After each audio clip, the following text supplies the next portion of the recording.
Welcome to the Deutsche Welle debate at the World Economic Forum Sustainable Development Impact Summit in New York. My name is Sarah Kelly. Our central question today is how can we build a market that people want? One that prioritizes not just profits, but also rewards those who are tackling some of the most pressing issues of our time, including sustainability, inequality, and climate change.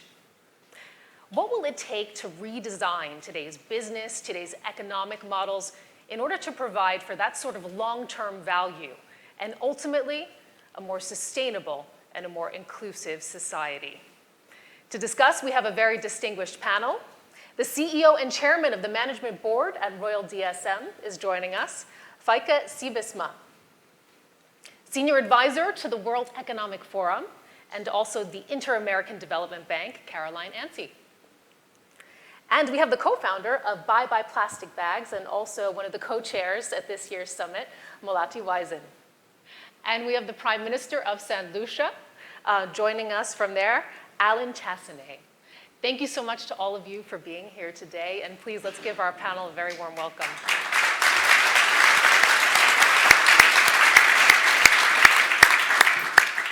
And Feike, I'd like to begin with you, because you have a company, you're helping to run a company, that was not always sustainable. You've been around for more than a century. You started in mining, then went to chemicals. Now you are a leader in nutrition and food ingredients. And I found it quite interesting. I've heard you claim before that you can both make a profit and improve the world. So you've cracked the code. Well, I appreciate the compliment, and indeed, thanks for rubbing it in. We were once one of the most polluting companies in the world. We were a real stiff coal mining company 117 years ago. After the Second World War, we changed and we became a bulk chemical, petrochemical company. And last 15, 20 years, we changed again and transformed ourselves completely towards a science-based company. We're the largest in nutritional and food ingredients in the world, and sustainable energy, sustainable materials. When I started with that transformation and journey over the last almost 2 decades, I said, indeed, I would like to change the world and I would like to make the company successful. Many of my investors said, oh my Lord, and what is more important? I said, well, both. I would like to make money by making the world a better place. Okay, now, then we can forget your stock and should invest somewhere else. I said, well, preferably not, by the way. I just started as CEO, so please support me a little bit. Because I believe that the role of business is to make the world a better place. We are not a charity foundation, so we need to make money.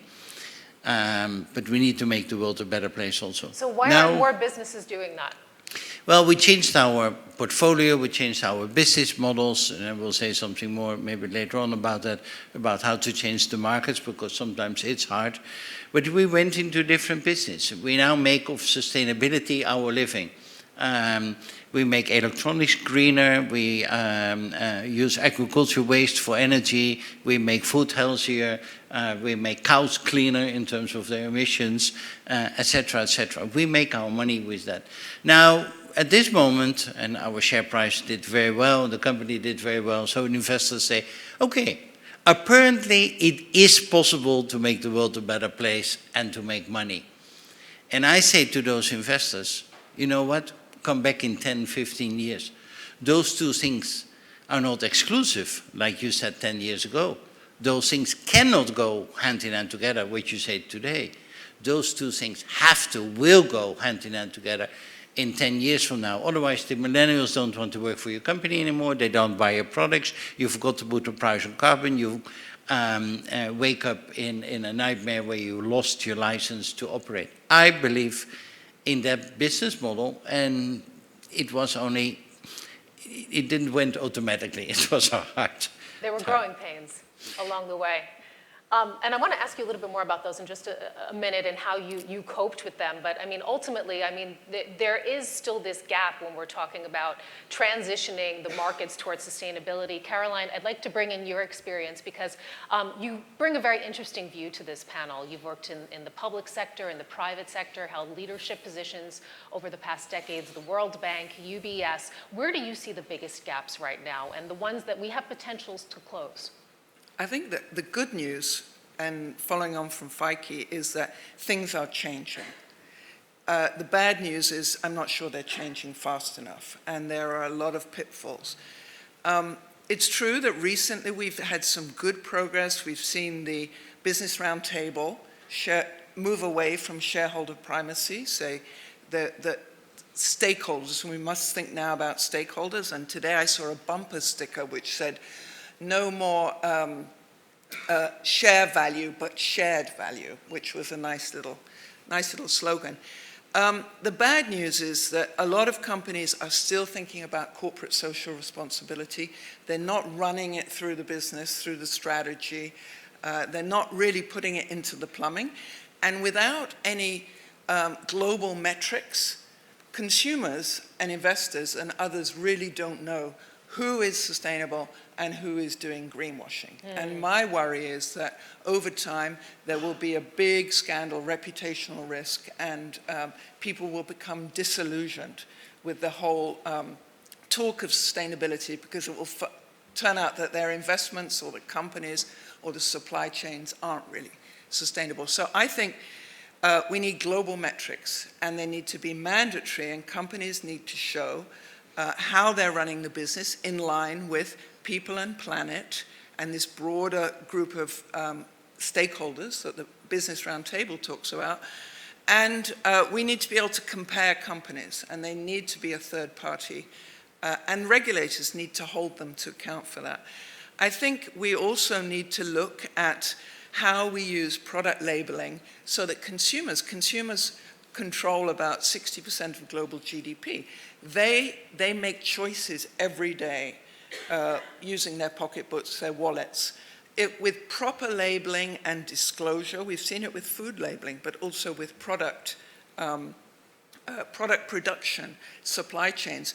Consumers can make that choice, but it's very important that consumers don't have to pay more for doing the right thing. At the moment, sustainable products, the goods, as we might call them, largely cost more. And all the bads, the things that aren't necessarily sustainable, can cost less. And we have to change our system of taxation and subsidies and incentives to align with a sustainable future. Now, these are all big ticket items. This is not just about one company or several companies changing. This is really about making the financial system fit for sustainable purpose, and it will take work by regulators, governments, civil society, and the private sector. So I think we've come a long way, and we shouldn't be too cynical, but now's the time to really make sure that the labeling, the standards, the regulators, the integration of environmental, social, and governance into the way companies work, so that it really will mean something, that we've moved away from that idea that the bottom line is how much have you made to how did you make it? And that how you made it and how you treated all those people along the way and the society, the long-term value is key. In a way that can be verified, in a way that can be trusted. And Mr. Prime Minister, I'd like to turn to you now because I think that you would underscore the urgency for that change. You're on the front lines of the climate emergency. You're a small island, but you most certainly have a big voice. And you're here in New York this week on a mission, aren't you? What needs to happen right now for your country? Well, most of the small island developing states are facing two things: extinction and being viable. And unfortunately, the extinction part comes first. So we have had now several years where there is absolute evidence of the climate change. It's numbers that are incomprehensible. So for instance, Dominica, 2 hurricanes. The second one, Maria, 200% of your GDP. I mean, can we fathom that? that all of a sudden life as you knew it on an island is completely destroyed, that the people who are staying there are really the ones that were self-employed, that were on the farms, and teachers, doctors, nurses leave. Do they ever come back? And so Bahamas, and if I can just take you for a moment, to be in a house in which the sea level rose more than 15 feet, and that you're hanging onto the rafters of your roof to breathe because the water's underneath you. And that instead of the wind blowing off the roof, the water basically took the roof off with it. And that you were there for 36 hours. And then now another 24 to 48 hours afterwards, there was still sufficient wind that did not allow planes or helicopters to come in. So for 5 days, you were literally by yourself. And then when the water subsides, what do you have? You have an island that had 25,000 people that has nothing. So for the next year and a half to 2 years while the island is being rebuilt, who's thought of the logistics of where those people are going to go? Who's thought of the logistics of who is going to support those people? And I was just saying, when they left with just the clothes that they had. No ID, no job. So imagine they have to now get their IDs, be able to get into their bank accounts, who's paying their mortgage, what's going to happen. And so these are the logistics that we have to start thinking of when I talk about being extinct. The final nail in the coffin for us is that we become now uninsurable. So if we don't build the physical resilience to reduce the amount of economic impact and chaos that the storm causes, then we become uninsurable. So a good friend of mine who has a hotel in Dominica, his insurance went up 600%. 600%. 600%. So it's Wow. now 20% of his operating cost. There's no model in which you can pay 20% of your operating costs for insurance. That's just not viable. And that's now. And since that hurricane, nothing has happened. So the second thing that we're trying to compete against is basically competitiveness on a global basis. And for a lot of the small island developing states, the macro rules of the IMF and the World Bank have unfortunately not been kind to us because it's one size fits all. And so we have been arguing that we need to start from micro when you're a small island. The number of things that we have as a choice to do is limited. So that's what you have to start with. And then you have to make sure your macro policy is in support of that. Now here's what happens. We have the storms coming. I know what I need to do. I need to slope stabilization, broaden and widen my rivers, put utilities underground, dedicated shelters, coastal restoration programs. But I don't have the money. If I have to go and borrow the money on commercial terms, because the OECD has now classified me as a middle-income country because of my per capita GDP. So, I mean, you need action, not only from the private sector, you also need policy changes. You need public sector action as well. I want to get to that in just a second, but you mentioned the micro level. Now we're going to the grassroots level. Correct. With you, Melati. Your generation, they're out on the streets. They're demanding action on climate change. You've actually been taking action yourself. At the age of 12, you started this organization in order to tackle an issue in your home country of Bali. That was the use of single-use plastic items that were being disposed of and polluting your waters there. A big initiative for a 12-year-old to take at the time. I mean, how did that make you feel? Surely you must have felt a sense of anger. I mean, where were the adults in the room? Why was this problem not being handled? Yeah, thank you.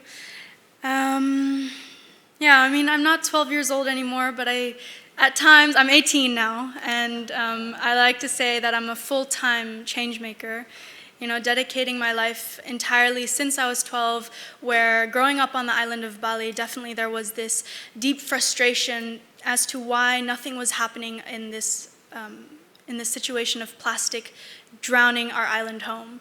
And yeah, we learned that 40 other countries around the world ban plastic bags. So you can imagine at the age of 10 and 12, my sister was 10, I was 12, we looked at each other and said, 40 other countries, we can do it too. And so it was as simple as that, It was no business plan, no agenda, no strategy that we pulled together. It was just this, it came from this pure intention and this vision to make our island home of Bali plastic bag free. And that was 6 years ago. And with our NGO, Bye Bye Plastic Bags, we've really managed to mobilize the masses on the island. We've gone into classrooms, we've gone into conferences, we've also gone into government meetings. And I think this is where you see the integration of what needs to happen on a society level, how we have to mobilize, how we have to collaborate to really get change happening. Now, it shouldn't have taken us 6 years, but I can now say finally with a smile on my face that as of 2 or 3 months ago this summer, we finally saw the implementation of the ban come in place for plastic bags, straws, and styrofoam on the island of Bali.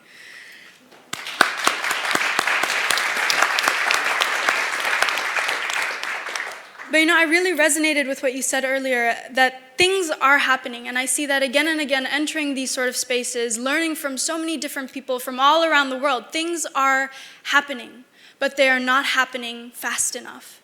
And one of the forefront questions of this panel is, how do we create markets that people actually want? And through my work with bioplastic bags, through my work with meeting other young change makers and the discussions we have, our answer to that question would be to involve people in the planning for those markets. Involve the young people. Take our ideas, as crazy as they might be, we have things to offer. We are smart, we are passionate, we are motivated, and we are ready to be part of those opening markets. And we're ready to completely change the world and the lifestyle that we're having, because at the rate that we're going at, it's not enough, and it's not fast enough. And you feel like your voices aren't being heard now? Or... I think we're going, we're demanding past just being heard. We don't want to just be heard. It's not enough for us anymore. We expect a seat at the table. We expect to be invited to these high-level discussions. We expect to be involved in political meetings, because I think that we grew up with a reality so extreme that no other generation has ever experienced. Our childhood was completely taken away from us. And so in order to have a say with what happens in our future, in our lifetime, we not only expect to be heard, but we expect to be a part of the decisions that are being made today.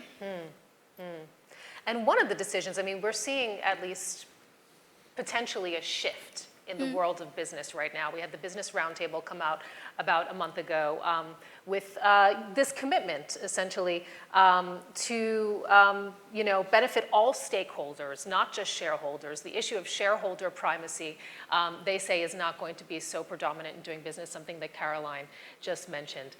We actually polled everyone through the World Economic Forum on Twitter to ask whether people believe it. And we asked the following question. Business leaders say they want to be more sustainable. Do you believe them? I can imagine that you might imagine how people answered. So 23% of people said yes. 22% of people said, I'm not sure. 55% of people said, no, I do not believe them. So, there is clearly a distrust out there. Feike, I'll turn to you. Essentially, people saying, CEOs like yourself, you're greenwashing.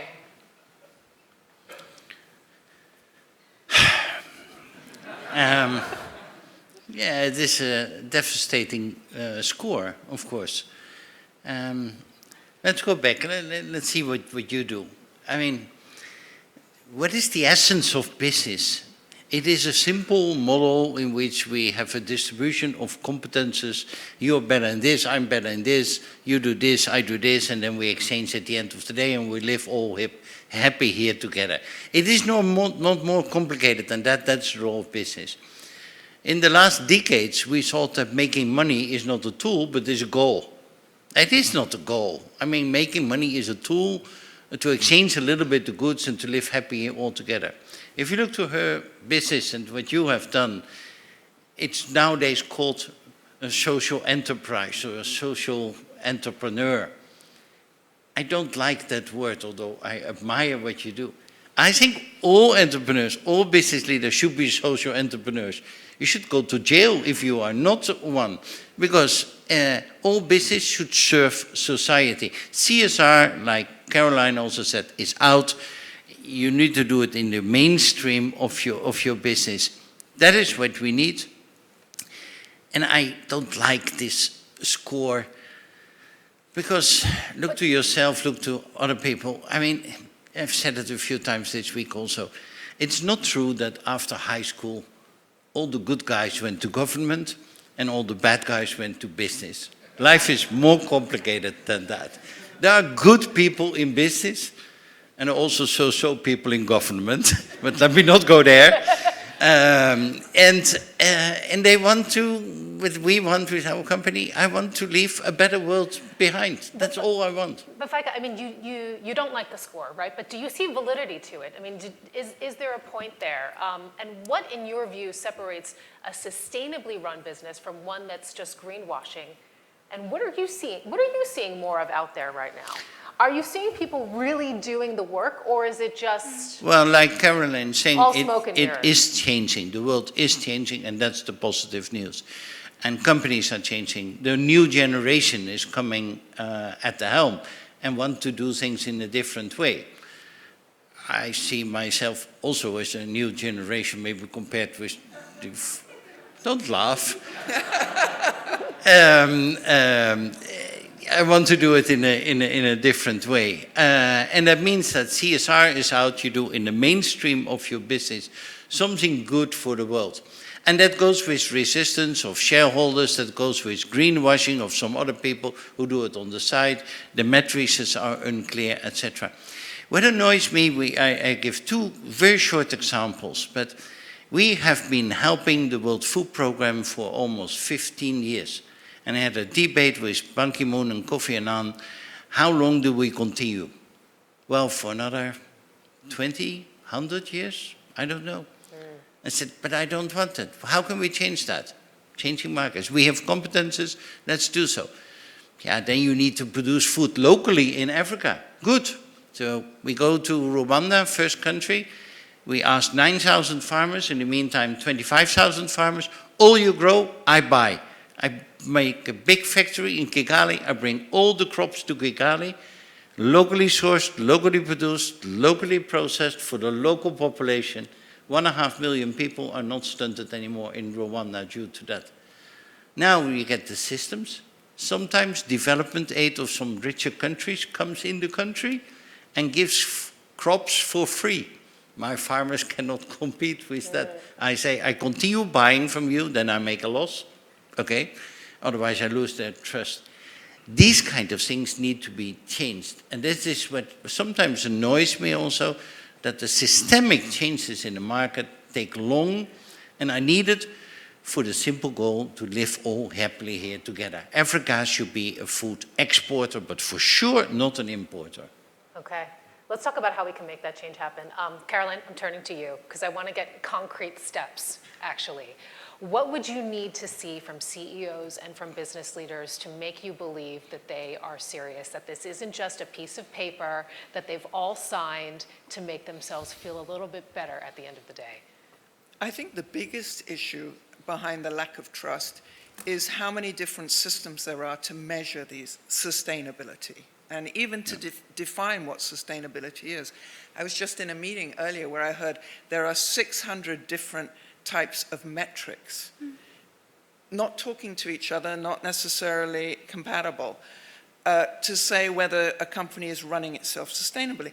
And many of those just focus on the immediate footprint of the company. They're not actually looking at, is the company creating long-term value for the society? So we have a financial system, a regulatory system. Some might say it's too onerous. We have a compliance system that asks companies and banks to conform to a whole host of issues.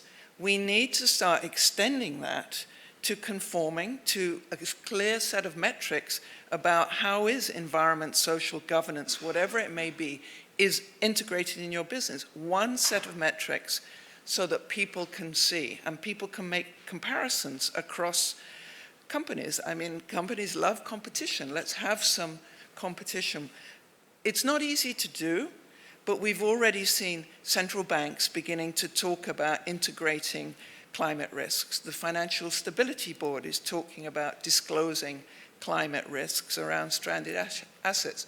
So it could be done. I think that's the single biggest change. And I think without it, people will continue to not be able to make comparisons, and there will be scandals, and there will be greenwashing.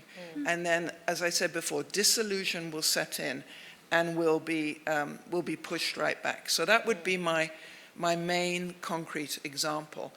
And going back on the hopeful side, our present market system was entirely predicated perhaps on Adam Smith, but it was also predicated on economists saying people will only act in their own self-interest. That is what it's all about. If we all act in our own self-interest, we'll also act in ways that we have to get on with each other. Now, behavioral economists are saying, no, that is not always the case. People will act in the interests of their community, even if it isn't necessarily their own self-interest. A whole new school of economics has come up questioning that premise. And on the basis of that, we can move to sustainable markets, I believe, because we're seeing that people are not those animals that don't care about the collective. Actually, we care a lot about the collective. We just got to find a way of integrating not just financial capital, but natural capital, physical capital, social capital into the way we measure with global metrics. So, Caroline, it's not the best thing you can do then is give a mirror to every CEO?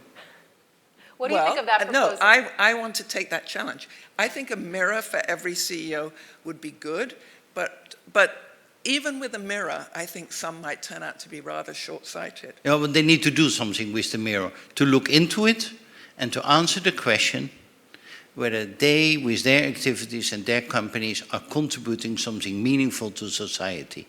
And if not, then you can maybe call your company successful, but you missed the point why we have an economy.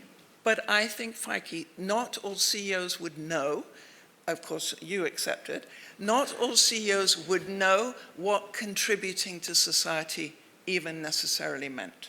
They might think it's a share price. So that's why we need this rather boring issue of definitions. Even green, not everybody knows what green means. Yeah. Is it light green? Is it dark green? And I'm curious to hear what you actually think about, where regulation might step into all of this, whether this is just voluntary or whether we need something with a little bit more teeth. I'm going to get to that in just a second, but Melati, I just want to ask you for your quick reaction.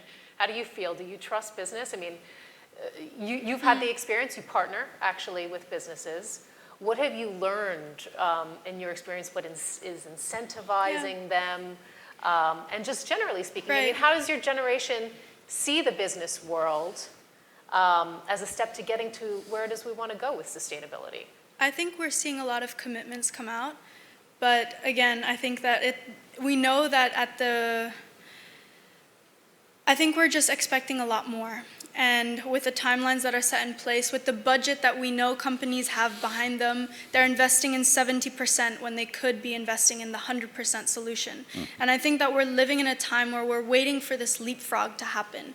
And that's where I think young people play a huge role. And I think the biggest mistake that any company can make is to look at us and invite us to meetings or lectures as an inspirational part. I think we're beyond just an inspiration, and I think that a lot of us young people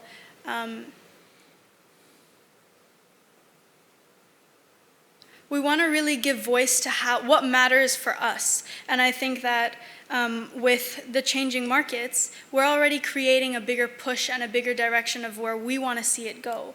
And that's also the consumer's role. As us individuals, we do our homework. We go above and beyond, and we have phones. This is the first time I don't have my phone on me, right handy. But we have our phones on us at all times, and especially as kids, we go on social media. We check out what the company stands for, what the reports are, and if we can't find it, we start questioning. And it's those big, hard questions that we're asking, and when we don't get an answer that sits right with us, when we feel a hint of greenwashing, that's when we decide as consumers where we want to use our pocket or where we want to use our wallet for. That's where we can make the decision. And actually, I'm going to quote one of my friends, Chastanet, who says, people power is more powerful than people in power. Right? And that's where we see the collective gathering of people uniting and understanding, what kind of market we want to make, what kind of future we want to make. That's where you start seeing the shift happen. So you're holding up the mirror through your consumer power. Yeah, but I also, as young people. I also think Amazing. and I think that the mirror, it's a reflection of what is happening every single day. And when we're still ignorant with it, it's disappointing, especially for the reality that we're facing on a daily basis. Mr. Prime Minister, you weigh in here. What do you want to see from business? I think the world is a challenging point, but that's no news to everybody. The question really becomes the disruptors. So Caroline is right. We're not pricing our products out properly, right? So the idea that you would transport a tomato to St. Lucia, which is a small tropical island, because the economies of scale suggest that it's cheaper to produce it somewhere else, right? How does a small farmer in St. Lucia survive if in fact the product that he's producing, which may have substantially less carbon emissions, but he cannot produce the volume of that tomato to be able to sell it at the price that's currently in the market? So to Caroline's point, that's the disruptor. We're talking about that we want to be able to get off oil. So if we were to price oil appropriately, we did that a couple of years ago. In 2014, the price went up to $140. What happened? The whole world started collapsing. Financial systems started to shut down. All of a sudden, commodity prices started to go up. And so the fact is the world is not in a place right now, in my humble opinion, to be able to start addressing some of these bigger issues. But in the meanwhile, you have a new consumer that's coming out that is now demanding that change and is now purchasing totally differently. So you hear people saying, I'm not going to eat meat because meat or cows are our second largest emitters of carbon emissions. So if the consumer now starts reacting to those things, is the system set up to be able to deal with that? And see, this is where I think a small island developing state comes in. So imagine if a country of 180,000 people can find the solutions to be sustainable and viable, and that you now go the way that we're thinking. We're saying, let us, I had to write it down again, think small and act smart, right? Because it's about being small now. All of a sudden, where the big part was the economies of scale, but it wasn't being priced in because you have the transportation to bring everything else to distribute on a world basis. Whereas I go to a restaurant in an island, Bali, I want to get fresh produce from Bali. And now people are saying that's what they want. They don't want the canned juice that comes from somewhere else, or canned juice that really is the same prototype of the same canned juice that I can get anywhere else in the world. And how much did that cost and how much did it disrupt? So we have a saying in England, I think it's called free trade, in terms of that we're trying to figure out what products were produced, how were they produced, what were their employment strategies. Once you start now imposing these new rules, whether we call them rules or requirements, then all of a sudden the distribution process is going to start to change quite dramatically. And we start becoming a bit more sustainable. And why is that important? Because the system that we've been currently doing has marginalized the poorer people of society. They can't compete. The value of a carpenter being able to produce one cupboard, that's been lost because now we have factories that can produce thousands of cupboards cheaper than what he can produce it at. And that driving of the marketplace has completely changed. And I see a value system changing in younger people, but not just in younger people. I'm seeing a lot of people now when they're traveling around the world, what's the number one word? Authenticity. And that authenticity and that requirement to be different is what I think is going to be that fundamental change. And she was right, Melati was right in that the power is in the consumer. The consumer now is starting to realize that they actually in fact have a lot of power. And we have seen some game changers. So the internet has made information more readily available. The internet allows me to go and book my vacation and research my vacation, whereas what did we do before? The lazy way. Went to a travel agent or a tour operator, they had a nice brochure, cut down a lot of trees to be able to produce the brochure, and we were being told where to go, versus the ability to research and find things that share the same values as us.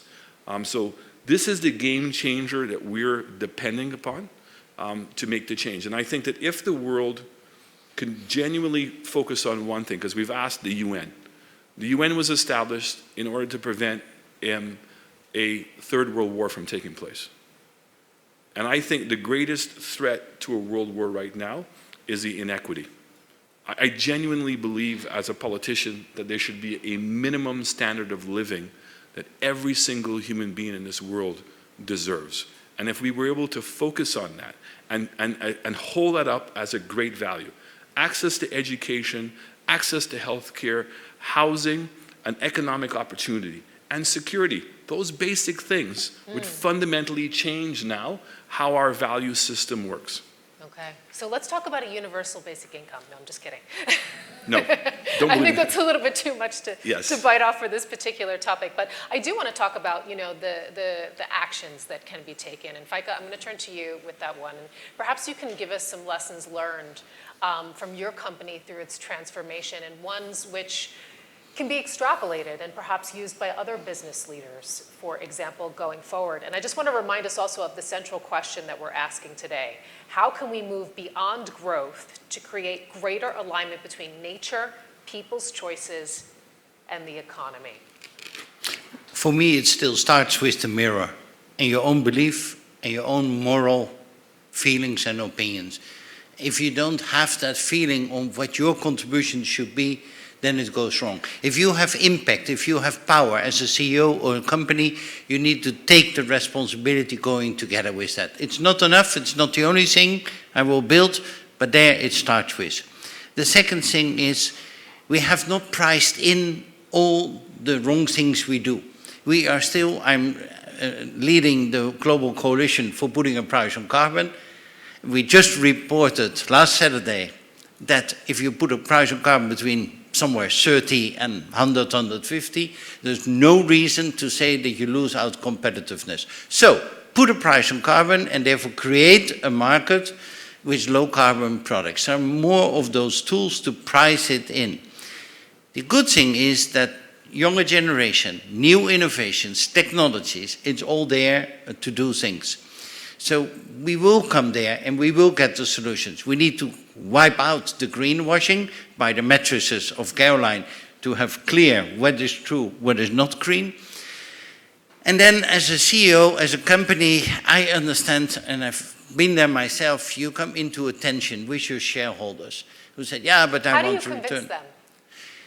By communicating with them, not saying just trust me, like to the public also. By communicating with them, I think that this is our role, this is our responsibility. I will not deliver every quarter maybe the numbers you expect. I will miss out some quarters. Over a longer period, I'm convinced that I will generate value because I change the portfolio to the needs of the world. It would be strange if the world has no money for its main needs. So I will make money and you will make money, but it will take a little while from time to time. And follow with me. And I need to communicate well. I need to be close with them. Not say, hey, you are investors, just listen to me. No, I need to interact with them, to take them with me in that journey. And that is what we did, transforming the company. I missed quarters. I had issues. Over a longer term, I did 3 times better than the index. But on the short term, for sure, not always. So it is possible. But price in, start with the buying a mirror, then price in the wrong things like carbon, wipe out the wrong people by the right measures, who is really green, who not, embrace the younger generation and the technologies, and communicate with your stakeholders to take them with you in your journey. I think it is possible. Melati, what lessons do you think we need to learn? I mean, you've talked a lot about the role of the individual, for example. Or you can tell us, how you might see the possibility to scale some of your initiatives, for example. I truly believe that we don't need more mirrors, but we need to look more at each other. And I think that we need to build a true community where we can build trust and where we can have that authenticity that we tap into because we have only each other to depend on. And how we get rid of that greenwashing is not by holding up a mirror, but by looking at each other and by honestly calling out each other when we feel like we're wrong and when we know there is another way. So one of the initiatives where I think taps into an answer to the question of how we create that new market that relates people, the economy, the environment, it's called Mountain Mamas. This is something that we created. It's a social entrepreneurship where with bioplastic bags, we kept getting the question, well, what alternative are we supposed to use? And being a young woman myself, I saw an opportunity here where we could empower other women in Indonesia and come up with an alternative to the plastic bag. So Mountain Mamas, here's how it works. We empower the local women in a village up in Wanagirikau on the slopes of Mount Batukaru. And we have them make alternative bags from pre-loved materials. So this is where partnerships and collaborations with hotels like the Hilton give us their sheets and their towels that they would otherwise throw to the landfill. We dip dye it in organic dyes, and the women make them into bags. We give the women each bag they make individually, they get paid. 50% of the sales profit go back to the community where the women are from, and this gets put into a budget for three things.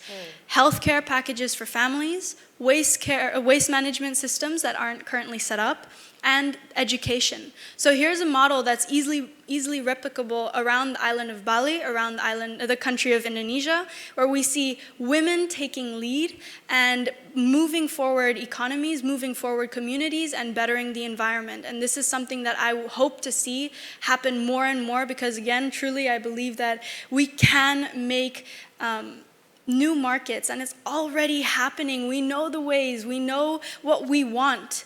And so I think we have to we have to just be a little bit, we have to think a little bit bigger and encourage each other and be brave enough as business leaders to, just maybe jump into the oblivion a little bit deeper. And I think big thoughts is something that you would certainly welcome, Mr. Prime Minister, a big action as well.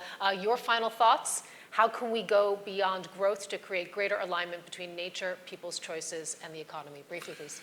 From an economic perspective, and Caroline talked about it, the greatest impact on GDP is consumption.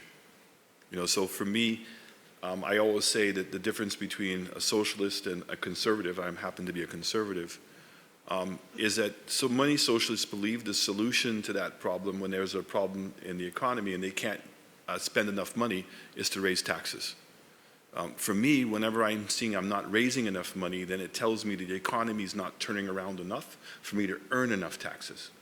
And once I understand that model, and I'm not seeing people consuming, or I didn't see enough consumption, then it now is to start working backwards. So the problem that you have is, as I said, you have a market that is contracting because individuals are finding it more and more difficult to be able to make an ends meet. So this idea of a job, right? Is it just about saying statistically a person has a job? Or is it about a person earning enough money that they can own a house, go on a vacation, and do the things that we're talking about, and empowering them as a consumer?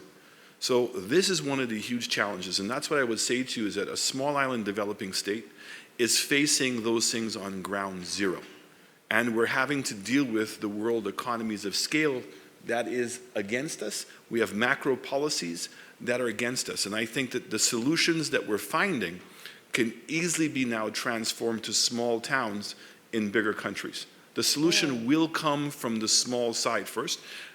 Malika just told you an incredible story of how it can work. And you can make a difference in people's lives. And that is, I honestly, genuinely believe, the key to what we're talking about. We've got to bring the individual human person back into play. And this idea that we're hearing about populism or nationalism is coming back to what? Individuals who are feeling that their rights are being threatened and are losing their ability to compete in this global change. And I genuinely believe that we can have the best of both worlds. We can have innovation, and I watch what's taking place in Estonia, a country that decided to become what do you call it, e-commerce. But guess what? In becoming e-commerce, they now think of a borderless country. And I watch young kids design a product, pattern the product, put it out to source, that they have different manufacturers around the world that are producing it, and an internet which now can take the purchase orders. So here is in a little town, a bunch of young people that are able to run a business internationally because the system has been set up to do that. Let's take advantage of the great innovations that we have. We're not doing that enough. Caroline, I'd like to give you the final word now. Take us 1 year from now. We're at the next Sustainable Development Impact Summit. What action would you like to see in the next year on this particular issue? Well, I would like to see something on metrics. I would like to finally see something on redefining growth as not just growth domestic product, but about how resilient are your communities, how integrated are your old people, do your young people have jobs? What we measure, we do, and we measure it in the wrong way.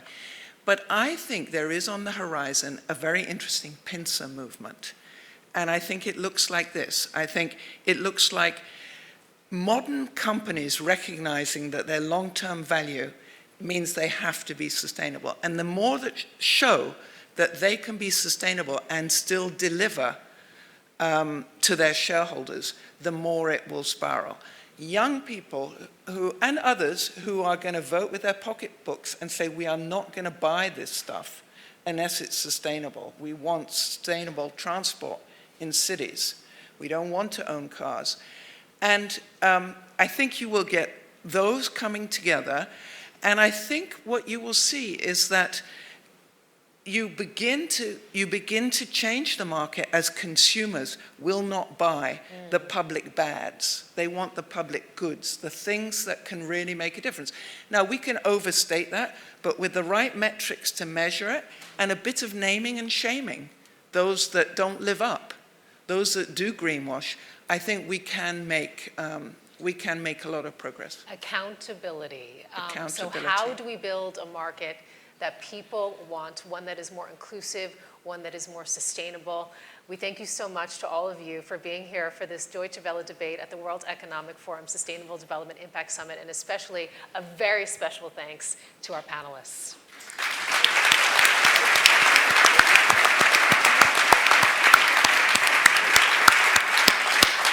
Ladies and gentlemen, I need just hardly when you say thought it was how, over, enormously touched I was to have been asked to join you today. And it is with deep regret that I cannot be with you in person at this World Economic Forum Sustainable Development Impact Summit. I pray, therefore, that you will forgive my absence and the fact that I am appearing as a rather disembodied video message. We now, at last, have a hugely important opportunity to reimagine our world through the lens of sustainable markets and to put people and planet at the heart of global value creation. For we are in the midst of an existential crisis that should now be well understood. Accelerating and catastrophic climate change and the devastating loss of biodiversity is the greatest threat humanity has ever faced. The destructive and costly nature of short-term political and corporate agendas is something I have observed with mounting despair over many decades. Our collective failure to make sustainable choices has put the future of life on Earth in peril. Small steps, therefore, are no longer sufficient. As one people sharing one planet and one future, we must now pause and reflect on our trajectory. Behind us are some 50 years of unprecedented progress, largely as a result of the conventional, but now increasingly unsustainable market system we have come to know. But unless we act now, the price for progress will prove much too high. Looking forward, we must think of the future we wish to build. As the world finally begins to awaken to the sustainability movement, calls are increasing for a new kind of market, a sustainable market, one that is inclusive, equitable, green, and profitable, and where sustainable principles drive growth. Sustainable markets generate long-term value through the balance of natural, social, human, and financial capital. They drive systems-level change through consumer demand, sustainable alternatives, and an enhanced partnership between the private and public sectors. And they inspire the kind of innovation we so urgently need. There are promising moves in this direction already. We see bold, sustainable market creation emerging in the areas of food production, renewable energy, transportation, and construction. Multinational businesses, global investors, asset owners, and financial institutions are beginning to grasp the full extent of potential profitability and value associated with integrating positive environmental and human impact into core business models.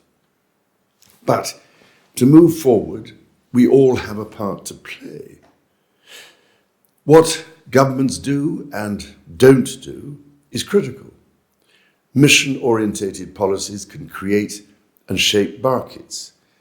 Incentives can attract or repel investment. Taxes can favor or suppress energy choices. And information, such as product labeling, can win or lose customers. To make uphill progress, we also need to end perverse subsidy regimes, as too often seen in agriculture, fisheries, and fossil fuels, and flawed pricing systems that result in the relentless allocation of capital to short-term unsustainable uses. Now, as I've been trying to indicate for the past 15 years through my Accounting for Sustainability initiative, we must integrate natural capital costs into business and financial systems, backed by the regulatory power to enforce them. Without a proper accounting of natural capital, market as well as societal risks will continue to be improperly priced, and new market opportunities will be squandered. Financial regulation and reporting, which integrate sustainability with global standards and mandatory disclosure, are equally vital. In addition, we need to move from donor and grant-based funding towards helping countries compete in the global financial market.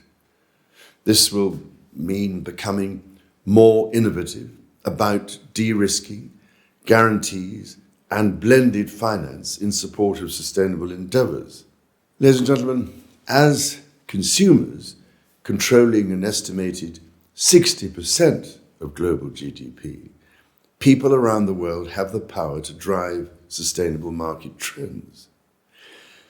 And we must not forget our young people who are desperately crying out for action and who are eager to engage in solutions.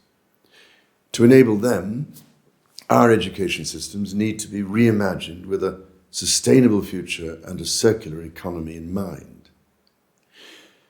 To further these efforts, and after many years of working with the business world to try and raise awareness of these issues and of the threats to our own economy, if we do not enable and enhance nature's economy, which we have been busily undermining with disastrous consequences, I have recently created a Sustainable Markets Council with the generous support of the World Economic Forum.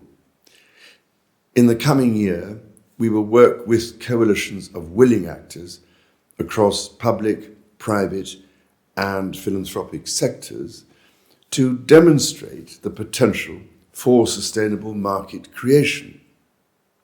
Examples include natural capital, alternatives to plastics, and green public infrastructure. Our goal is not to duplicate the work of others, but to convene, leverage, and scale up examples of best practice around the world. From a systems perspective, we aim to support a dramatic shift in corporate business models, a reorientated and mobilized financial system, and an enabling environment that incentivizes action. To drive consumer demand, we will seek to establish a global labeling system for goods and services that will allow consumers to make informed choices for people and for planet. We will also work with others towards universal sustainability metrics and global standards. At its heart, we aim to demonstrate in practical ways what we believe to be possible in terms of creating a far more balanced and sustainable future with nature and natural and social capital brought back to the center of the circle. At this critical juncture, as leaders, citizens, and consumers, we must exert the power of our influence to do the right thing and to support this transition to genuinely sustainable markets.